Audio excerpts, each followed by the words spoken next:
Hi there guys, hopefully you're all doing well. Welcome back to another video finally. It has been a long break, but I am now back for this video anyway. I have decided that my GTA needs a little bit of love. I've been umming and ahhing about selling it over the last couple of years, but every time I get in it and sit in it, I'm just like, I just can't let it go because it's just such a phenomenal car and I've spent so much time and money on it. I just can't get rid of it, so I've decided it's time to get it back on the road and start using it again. So as it's spent a couple of years off the road, it just needs to be sort of recommissioned a little bit. I'm going to do an oil and filter change off camera, but it's literally done 200 miles since the last oil change, so there's not much point in doing that. It needs an MOT. I want to fit a new modern stereo that I've managed to get my hands on, and I've also got some alloy wheels up there which I had reconditioned and brand new tyres put on them, but I never fitted them. So it's time to get rid of the old 17-inch teledial wheels and stick some 18-inch multi-spokes on it. So first of all, let's get it on the ramp and we'll see how it's doing underneath.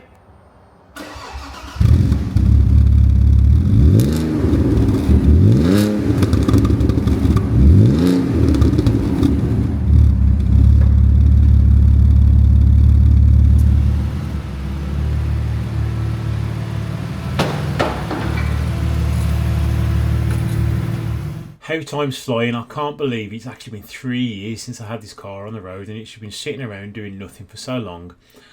And I should really sell it, but I just can't part ways with it. It's just such an amazing car. Everybody should own a GTA in their life. And especially the 156 GTA, because I think it handles better than the 147. Right, so this has literally spent about 12 months outside. It's been started periodically and the battery's been charged up and I've moved it around a bit, so it shouldn't be that bad. So let me grab a torch and we'll check over for rust.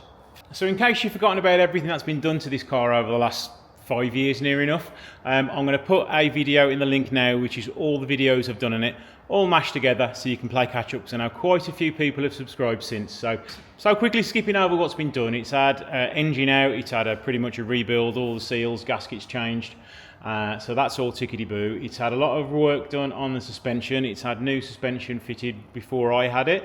I fitted back anti-roll bars which are now no longer available, so I'm very glad I did it.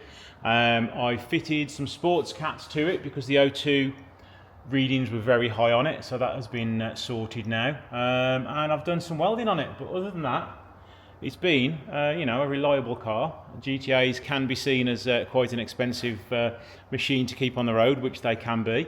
So let's give it a once over and see what we've got going on. You can see where I've primed some of the bits underneath where there was bits of rust coming through. There was rust coming through here which I'd prepped, but that is starting to come through a bit more. But I just literally did a quick repair on this here. That wasn't actually any welding done there. A few of these little areas are starting to come through a bit more, so that could do with rubbing back again. So on the main floor pan there wasn't much welding. I've just replaced that bit up there. As you can see, that's had a big sheet put in there to get rid of those holes which are normally there from factory, which like to rust away. Everything else is really good on it. So the subframe was all refurbished as well. It had new wishbones, so all is good on the underside. There's no rust poking through at all, apart from these little bits back here, which I'll probably get treated before the winter's out.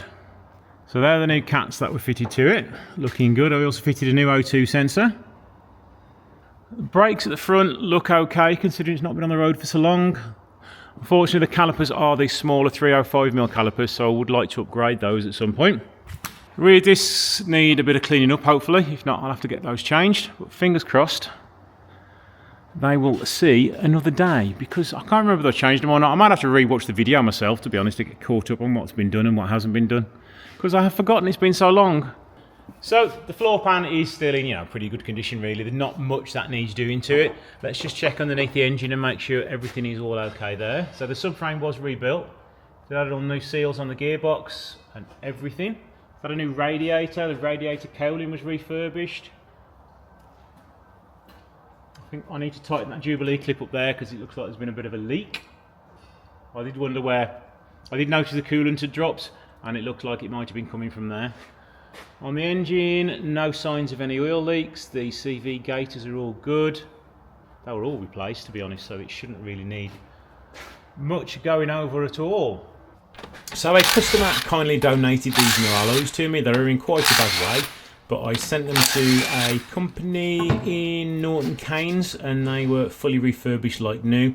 They also fitted me some nice brand new Kumo tyres. I normally only fit Kumo tyres because they're a good price point and they're a good grip on the road, but I am doing a video or a set of videos on radar tyres which have been kindly provided to me by the tyre company. So I'm going to be fitting those to a car and giving those a full test in the video in the next few weeks. So under the bonnet, other than it looking a little bit dusty, everything is all okay. I think this was replaced with a brand new one not too long ago, and everything else was new or painted, so it's all looking good other than needing a clean underneath here. Now bodywork is where this car is letting itself down. The front wings are starting to peel. They have been repainted at some point in its life, or the front end of the car has. A little bit of rust starting to bubble through here. The worst bit is this part here, so I'm going to get it all cleaned up and repainted, so it's probably going to end up being the front half which is going to get repainted. The rest of it isn't too bad. Needs the rear badge replacing, but everything else is okay. That engine sounds so sweet. Let's get it outside and we shall see what needs doing in the interior. So the interior is mainly filth and a few bits and bobs and clips need sorting out. It's like the clips which hold this on here have broken, so I need to find some other way of securing that. It's got a broken clip up here which needs sorting out, and I've got to put this trim back on properly. Really the rest of it just needs a good clean. The one thing it did need, I installed an Atoto stereo a few years ago, but we need now a new modern spandangled spangly new Atoto stereo, so I did get in contact with them and they have sent me one out to fit it. It's a little bit large, but the quality of this is absolutely amazing. Take a look at this. So yes, it is a little bit large for this car, but it's just in for now. I can still see the temperature gauge, but I can't quite see the heater dial, so I'm just going to have to guess how warm I need to be. The screen itself is absolutely amazing. I mean, this is on Android Auto at the minute. The responsiveness is amazing, and it just works so well. The speed of the stereo is far beyond anything I've ever used before. It's on the same par as some of these modern cars. I mean, look how quick everything loads. It's just straight into it. There's no delay, there's no thinking about it. I mean, this is definitely faster than my Land Rover loads, but it works really well. You've got all your usual features on there, so you can play all your music. But the main thing about this one is the screen. The screen is absolutely phenomenal. I mean, I'm not probably in the best light seeing it on camera, but the clarity and the resolution of the screen is absolutely phenomenal.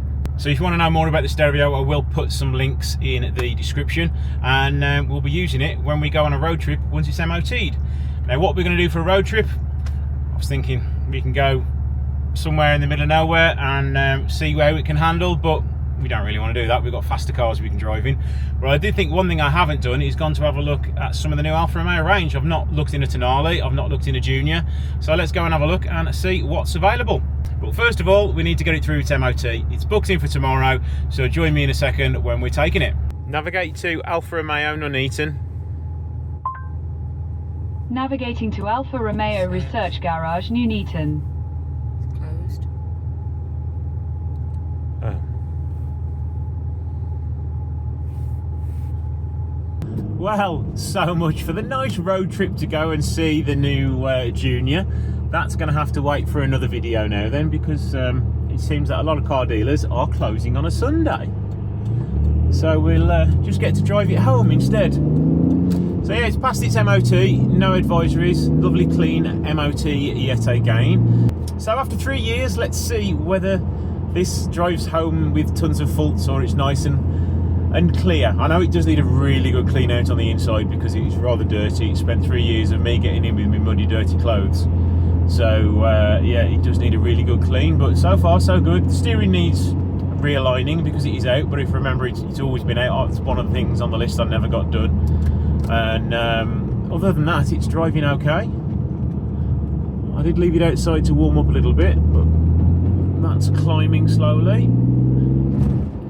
Oh, it's so nice being in an analog car where you've got the bare essentials of electrics, but it is lovely having the nice big stereo to look at, big screen. I can see great images of Google Maps at the minute, and then I can put my stereo on and play my music through iTunes whenever I want. I really like having that. Yes, it's a little bit too big, but it's great having a little bit of modern technology in an analog car. Yeah. Q2 diff trying to work there. Oh, we're going to get cut off there by that big lorry. The heater's getting warm already, so that's one good thing that's still working. Oh yeah, there's just... So, I mean, I love my Porsche. Don't get me wrong, I love my Porsche, but I love this. It's just, it just cocoons you inside a powerful, really nice sounding engine, and the seats are comfortable. You can feel everything within the steering, and it's just so direct and nimble. It's just a feeling you don't get in new cars, especially the newest cars. That's why I wanted to go down to the Alfa Romeo dealer today, because the Cooper Born that my wife has as her daily is now just over 3 years old. So we're now wondering, do we get something else? Do we replace it, or do we get another Born? Because the Cooper Born VZ is quite hot, 0 to 60 in 5.5 seconds or something like that. Or do we just keep it because it's 3 years of motoring with 0 faults? So yeah, the dilemmas now of do we keep it, do we sell it, or what do we swap it for? We still want to get another electric vehicle because for her it works, for me it works as a car we can just jump in and go around in. Or, you know, like every weekend I bring my cars home. I very rarely use them unless it's a sunny day and I'm in the Porsche. We'll just jump in the electric car because it costs us nothing to drive around because of the charging tariff we're on. We pay £20 a month for unlimited charging at home, and it just means why use petrol when we can use an electric car for free? It literally is costing us £20 a month for unlimited driving, so it's crazy not to drive around in an electric car. That works for us. I understand that some people who commute more than, say, 50 miles a day, you know, it might be a bit of a tall order, especially when you've got to use the charging infrastructure because it's so expensive. But generally, electric car works for us. And I'm even contemplating for my main car when the Discovery goes, because yes, I've already had that over 18 months. And whether I get one next. I mean, some of these Chinese cars which are coming through are actually pretty good. We have had a look at the BYD, we had a look at the Dolphin, but a little bit too small and a little bit too basic spec. We had a look at the BYD Seal. What a phenomenal car that is for the money. You know, 30 grand for a few month old car.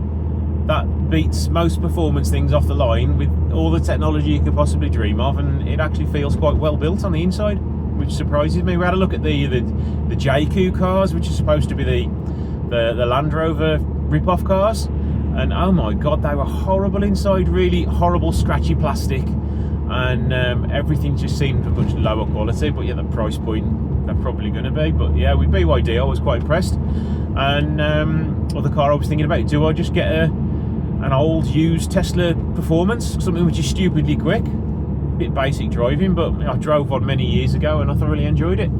But at the minute, analog cars are great to drive. I'm much happier being in this than I am being in my Discovery. It's nice to actually be in an Alfa Romeo that I can technically use as a daily. Well, it's done 127,000 miles. It's had thousands upon thousands spent on it, so I would expect it to cope with daily use. But it's so much fun to drive.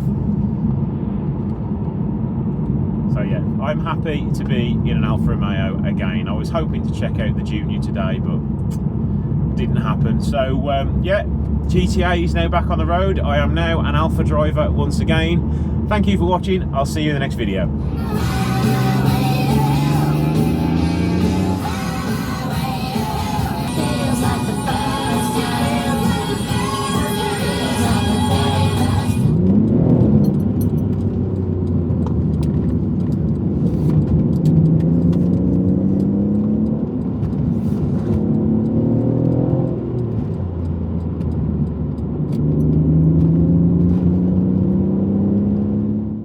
So guys, this is the new Atoto X10. It's an amazing stereo filled with features.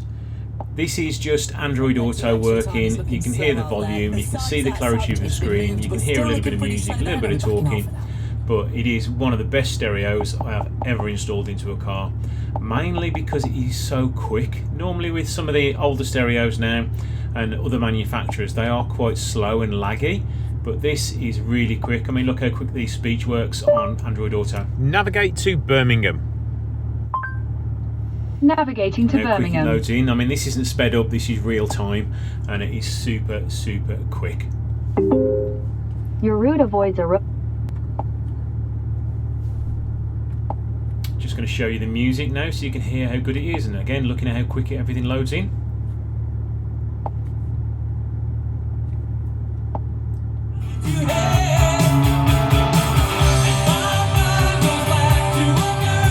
Play too much, so I'll have a copyright strike. On the main menu, you've got tons of little different things you can use, right from adding traffic cameras to diagnostic support, internet, Netflix, YouTube, everything you can imagine is all there. You can also change the colour to suit the colour of your interior of the car. You've got full internet services there. They are pretty quick. Unfortunately, Google was a little bit slow today when I was searching for my own website. But we're all there. It does work pretty quick. No lag when you're using the internet either, it does work pretty quick and scroll up and down nicely.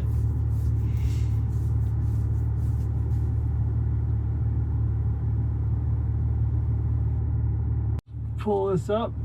Just YouTube Shorts now showing you how quick everything loads in. This is using 5G internet. You don't have a water, do you? Netflix is also accessible on the device, so you can use that while your car isn't moving. You've got your normal standard radio features, but I don't actually have the antenna plugged in for good old-fashioned FM signal, so we can't use that. And this is using a USB, which is located just behind the stereo on the left-hand side. Shows you all your album art, and again, quick and sounds really good. Just to show you the clarity of the screen when it pushes play, I'm zooming in with the phone here, and you can't see a pixel at all on it. It just looks so good. In fact, the camera does actually make it look a lot worse than it is, but in person it is the best screen I've ever had inside a car. Just a quick look at some of the menu features on it now. You can change all the wallpaper. I imagine you can set your own wallpaper to it as well.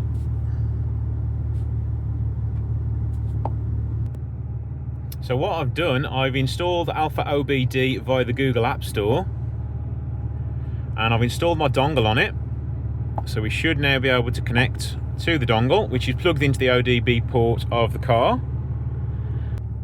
So we're now connected to it. So we got an Alpha, we can connect to the airbag. Let's have a look at that. We'll go with this one. I haven't got the leads to connect to the air connected at the minute, so we'll see what it does. Not supported, there we go, because we haven't got the things connected. So we won't connect to that one. We shall connect to the engine. 3.2 suits the 3.1. Trying to get the... So, connect. We're all connected. Read fault codes. No faults found.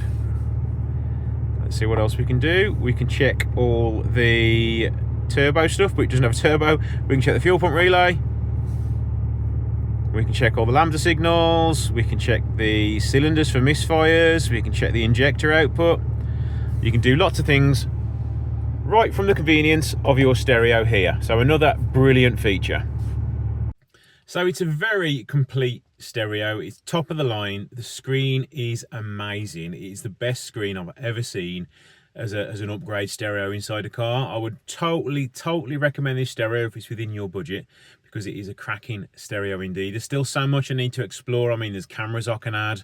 I can go more into the features with the tyre pressure monitoring system. I can add diagnostics to it. It is a really complete stereo, and it would do everything you could possibly imagine. Me personally, I'm just going to use Android Auto on it because that's all I'm going to do. I'm driving the car, just want to listen to some music, and every now and again I'll probably watch Netflix or YouTube on it. But it is a phenomenal stereo, and it can probably do a lot more than I've shown in this video here. So if you do like it, I will put some links in the description below. below, and as it's Black Friday week, there is a good offer on it at the moment, and I'll also probably add other discount codes and other information on it in the description down below. So give it a click so you can check it out. So thanks for watching. Hopefully you enjoyed the video, and I'm off for a drive in the GTA.